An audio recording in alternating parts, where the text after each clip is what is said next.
ଆପଣ କୋଉ ପିଲା ଆଜିର ଦିନରେ ଜାତି ଯୋଗୁ ପାଠ ପଢି ପାରୁନି, କୋଉ ପିଲା ଜାତି ଯୋଗୁ ବିଜନେସ କରି ପାରୁନି, କୋଉ ପିଲା ସେ ବହୁତ ଟ୍ୟାଲେଣ୍ଟେଡ ହବା ସତ୍ତ୍वे ଜାତି ଯଦି ଛୋଟ ସେଇଥିପାଇଁ ସେ ଉପରକୁ ଉଠି ପାରୁନି। ଯୋଉଥିପାଇଁ ଆମେ ଜାତି ଗଣିବା ଯେ ଜାତି ଯୋଗୁ ଲୋକ ପଛକୁ ଯାଉଛନ୍ତି, ଜାତି ଯୋଗୁ ଗରିବ। ନା ନା ମନୋରଞ୍ଜନ ବାବୁ ଆପଣ ଟିକେ ଟିକେ ଦେଖନ୍ତୁ, ଆମେ ଯେବେ ଚର୍ଚ୍ଚା କରିବା ଆଉ ସମସ୍ତେ ଆମେ ମାନେ ମତେ ଏଇ ପଏଣ୍ଟ ଆମ ମାନଙ୍କ କଥା ଦର୍ଶକ ମାନେ ଶୁଣି ଅନେକ ସେମାନେ ବି ତାର କନଫ୍ୟୁଜନ କରନ୍ତି। ଆମେ ଯେତେବେଳେ ଶବ୍ଦ ଗୁଡିକ ବାଛିବା ଆମକୁ ଟିକେ କେୟାରଫୁଲ ହବାକୁ ପଡିବ। ମୁଁ କହୁନାହିଁ ଜାତି ଯୋଗୁ କିଏ ପଛୁଆ, ଜାତି ଯୋଗୁ କିଏ ଆଗୁଆ।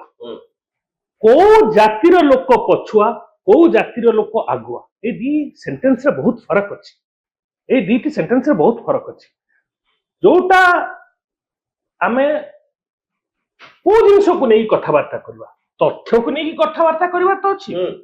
ଏବେ ରାଜାରାମ ବାବୁ କହୁଥିଲେ ଏଭଳି ବ୍ରାହ୍ମଣ ଅଛନ୍ତି ଲୁହ ଗଡିଯିବ। ତଥ୍ୟ ହଉଛି ଅଧିକାଂଶ ଲୋକ ନିଚ ଜାତିର ଗରିବ, କିଛି ଲୋକ ଗରିବ ନ ହେଇପାରନ୍ତି। ତଥ୍ୟ ହଉଛି ଉଚ୍ଚ ଜାତିର ଅଧିକାଂଶ ଲୋକ ଗରିବ ନୁହନ୍ତି, ଖୁବ କ୍ଷୁଦ୍ର ଅଂଶ। କୋଉ ରିପୋର୍ଟ ଅନୁସାରେ ଏଇଟା କୋଉ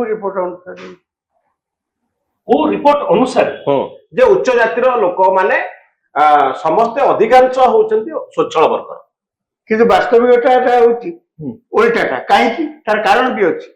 ମୁଁ ଉଚ୍ଚ ଜାତିର, ଆପଣ କହିଲେ ମୁଁ କୋଉ କାମ କରିପାରିବି? ହଳ କରେନି ମୁଁ କର୍ମକର୍ମାଣୀ କରିକି ମୋ ପରିବାର ପୋଷେ। ମୋ ପାଇଁ ଆପଣ କୋଉଠି ଶିକ୍ଷାନୁଷ୍ଠାନରେ ରିଜର୍ଭେସନ ବି ଦେଇନାହାନ୍ତି, ଚାକିରିରେ ମୋ ପାଇଁ ରିଜର୍ଭେସନ ନାହିଁ।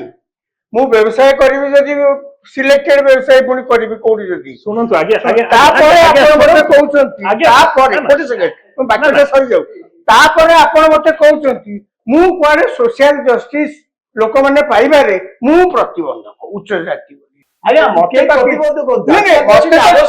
ଆଜ୍ଞା ଶୁଣନ୍ତୁ, ଏଣ୍ଟାର ଷ୍ଟେଟ ର ରିସୋର୍ସେସ ତ ଆପଣଙ୍କ ପାଖରେ, ଆପଣ ଭାଗବଣ୍ଟା କରିକି ତାକୁ ନେଲେ, ସମ୍ବିଧାନରେ ମଧ୍ୟ ଲେଖେଲେ, ଏଠି ଆସି ଏଠି ସ୍ଟୁଡିଓରେ ଆସିକି ଆଲୋଚନା କଲାକୁ ମୁଁ କୁଆଡେ ସବୁ ମୁଁ ତାହେଲେ ପଚାରୁଛି ଆମ ଓଡିଶା ସନ୍ଦର୍ଭରେ, ଓଡିଶା ସନ୍ଦର୍ଭରେ ତଥ୍ୟକୁ ନେଇକି ଆପଣ ଏତେ କାହାଣୀ କହୁଛନ୍ତି। ମତେ କୁହନ୍ତୁ ଓଡିଶା ସରକାରରେ କେତୋଟି ସଚିବ ଲେଭେଲର ଲୋକ ଦଳିତ ଲୋକ ଅଛନ୍ତି? 70 ବର୍ଷ ହେଇଗଲା ଆରକ୍ଷଣ ମାଧ୍ୟମରେ ରିଜର୍ଭେସନ ରହା ସହିତ କେତେ ଲୋକ ସେକ୍ରେଟାରୀ ପୋଜିସନ ପର୍ଯ୍ୟନ୍ତ ପହଞ୍ଚିଛନ୍ତି, ଆପଏଣ୍ଟ ହେଇଛନ୍ତି। ଆଚ୍ଛା ଭଲ କଥା କହିଲେ। ଆପଣ 70 ବର୍ଷ ଭିତରେ ଆପଣ ତ ସମ୍ବିଧାନ SC ST ମାନଙ୍କ ପାଇଁ ରିଜର୍ଭେସନ ଦେଇଥିଲା। ଆପଣଙ୍କ ରିଜର୍ଭେସନ ଫ୍ୟାସିଲିଟି ଆପଣ ପାଠ ପଢିବାରେ ପାଉଛନ୍ତି, ଆପଣଙ୍କ ରିଜର୍ଭେସନ ଫ୍ୟାସିଲିଟି ଆପଣ ଚାକିରି କରିବାରେ ପାଉଛନ୍ତି, ପାଉନାହାନ୍ତି। ଓଡିଶାରେ ଆଜି 38.5% ରିଜର୍ଭେସନ ଅଛି, କିନ୍ତୁ ଅସଲ ମାତ୍ରାରେ କେତିକି ସିଟ୍ ଭରି ହେଇଛି? 18 ରୁ 19%। ଆପଣ ଯଦି ଲୋକ ନଥିଲେ ଲୋକ ନଥିଲେ କୁହନ୍ତି ଆପଣ ହରିଜନ ଦଳିତ ହେଇକି ଶୁଣନ୍ତୁ, ଅନେକ ଇଣ୍ଟରଭ୍ୟୁ ଆପଣ ଫଲୋ କରନ୍ତୁ, ଇଣ୍ଟରଭ୍ୟୁରେ ଲୋକ ଆସିବେ ନଟ୍ ସୁଟେବଲ ଗୋଟେ ଲାଇନ୍। ଲୋକ ଏକଥା କହିବା ଉଚିତ ନୁହେଁ।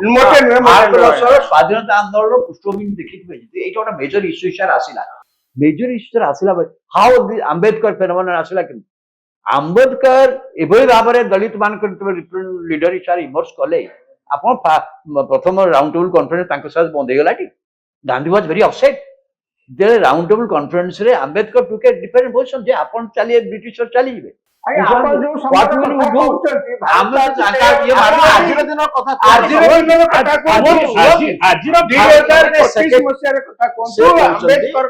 ଆମ୍ବେଦକର ତ ନିଜେ ଦଳିତ ମାନଙ୍କର କଥା କହୁଥିଲେ। ମହାତ୍ମା ଗାନ୍ଧୀ ଯେତେବେଳେ ଏରୱାଡା ଜେଲରେ ଅନଶନରେ ବସିଲେ, ସେତେବେଳେ ଆମ୍ବେଦକର ତାଙ୍କୁ କହୁଥିଲେ ଯେ ନାଇଁ ସେପାରେଟ ଇଲେକ୍ଟୋରେଟ ହବ ହରିଜନ ମାନଙ୍କ ପାଇଁ। ତାପରେ ତାଙ୍କ ମତ ବଦଳେଇକିରି ମହାତ୍ମା ଗାନ୍ଧୀ ସହିତ ହେଲା। ଜାପାନୀ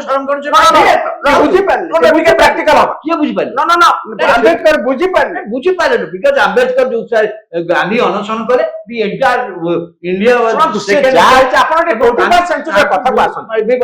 ରାଜେଶ ବାବୁ ଗୋଟେ ପଏଣ୍ଟ ରଖିଲେ, ସେ କହିଲେ ଯେ ଆପଣ ଓଡିଶା ସେକ୍ରେଟାରିଏଟ କୁ ଯାଆନ୍ତୁ, ଯୋଉଠି ଦେଖିବେ ଯେ ସେ କେତେ ଜଣ ସେକ୍ରେଟାରୀ ପଦରେ ଅଛନ୍ତି, ସଚିବ କୁ କେତେ ଜଣ ଯାଇପାରୁଛନ୍ତି, ଅର୍ଥାତ୍ ଉଚ୍ଚ ଜାତିର ଲୋକମାନେ ପୁରା ବ୍ୟବସ୍ଥାଟାକୁ ମାଡି ବସିଛନ୍ତି। ମୁଁ ସେଇ କଥାକୁ କହିଲି, ମୁଁ କହିଲି ଆପଣ ଆଜ୍ଞା ସେଠି ନାହାନ୍ତି ବୋଲି କଣ ମୁଁ ଦାୟୀ?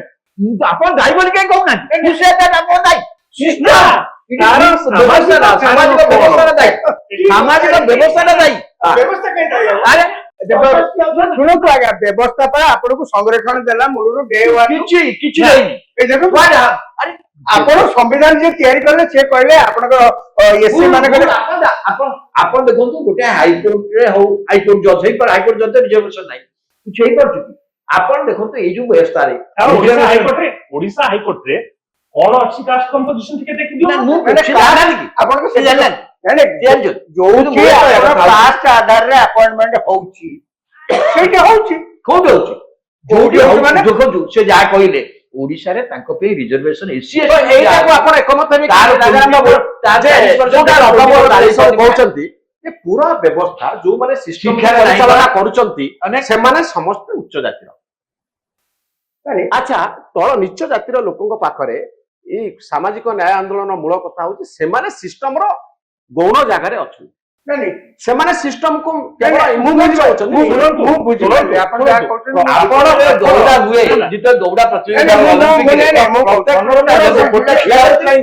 ଦୌଡା ହୁଏ, ମନୋରଞ୍ଜନ ପଛରେ ବହୁ ପଛରେ ତମେ ଆଗରେ ଅଛ, ତେଣୁ ହେଇପାରିବ ଆଜ୍ଞା। ଆପଣଙ୍କ ଜବରଦସ୍ତି ନେଇ ଜଣକୁ ସେଠି ବସେଇବେ ନା କଣ? ଆଉ that is what the state ର କାମ। State ର କାମ ହଉଛି ସେଇଟା। ସେଇଟା ଆପଣଙ୍କୁ ଡେ ୱାନ୍ ରୁ State ର କାମ ହଉଛି ଆପଣଙ୍କୁ ଲେଭେଲ ପ୍ଲେଇଂ ଫିଲ୍ଡ କରିବା ପାଇଁ ଏତେ ସୁବିଧା ଦେଲା। ସ୍ୱାଧୀନତା ଆନ୍ଦୋଳନ ସମୟରେ ଆଜିକା ଦିନରେ ଆପଣଙ୍କର କହିପାରିବେ ଯୋଉ ବିଧାନ ବ୍ୟବସ୍ଥା ହେଲା ସଂବିଧାନ ଶୁଣନ୍ତୁ ଆଜ୍ଞା, ବ୍ୟବସ୍ଥା। ଶୁଣନ୍ତୁ ଆଜ୍ଞା, ଖାଲି ସମ୍ବିଧାନ ବ୍ୟବସ୍ଥା ନୁହେଁ, ତାକୁ ମଧ୍ୟ ବ୍ୟବସ୍ଥାରେ କାର୍ଯ୍ୟକାରୀ କରାଗଲା। ସେଇଥିଲାଗି 1947 ଗଲା ନାହିଁ। ଶୁଣନ୍ତୁ ଆଜ୍ଞା, ସେଇଥିଲାଗି ସମ୍ବିଧାନ ହେବା ଦିନ ଠାରୁ ଆଜି ପର୍ଯ୍ୟନ୍ତ ଆପଣ ଦେଖୁଛନ୍ତି ଯେତିକି ସିଡ୍ୟୁଲ କାଷ୍ଟ, ଯେତିକି ସିଡ୍ୟୁଲ ଟ୍ରାଇବ, ଯୋଉ ଉଚ୍ଚ ବର୍ଗରେ ଯାଇକି ଉଚ୍ଚ ପଦବୀରେ ଅଛନ୍ତି, ସେଇଥିପାଇଁ ସମ୍ବିଧାନରେ ଏଇ ବ୍ୟବସ୍ଥା ହେଇଥିବା ଯୋଗୁ ହିଁ ଏଇଟା ହେଇଛି। ଆପଣ କହୁଛନ୍ତି କିଛି ହେଇନି, ଯୋଉ ପ୍ରପୋର୍ସନ ସ୍ୱାଗତ ହେଇଛନ୍ତି କି ପ୍ରପୋର୍ସନ ହେଇନାହାନ୍ତି ସେଇ ସଂଖ୍ୟା ନିର୍ଦ୍ଧାରଣ କରିବାକୁ ନା ହେଲେ ଆପଣ ସେ କଥା କୁହନ୍ତୁ। ମାନେ ସିଡ୍ୟୁଲ କାଷ୍ଟ ପରସେଣ୍ଟେଜ ଆହୁରି ବଢେଇବେ, ସିଡ୍ୟୁଲ ଟ୍ରାଇବ ପରସେଣ୍ଟ ଆହୁରି ବଢେଇବେ, ଓବିସି ଆହୁରି ବଢେଇବେ। ଆପଣ ବା ବଢେଇକି ଏତିକ ବାଟ ଯାଇଛନ୍ତି। ଆମେ ବଢେଇବୁ କି? ଆପଣ କହୁଛନ୍ତି କୌଣ ଜାତିର ଲୋକମାନେ ଅଟକେଇ ଦେଇଛନ୍ତି, ଯାଉନାହାନ୍ତି। କିଛି ପାଉନାହାନ୍ତି, ସେ ଅଟକେଇ ଦେଲେ କୋଉଠୁ? ନା ଓକେ।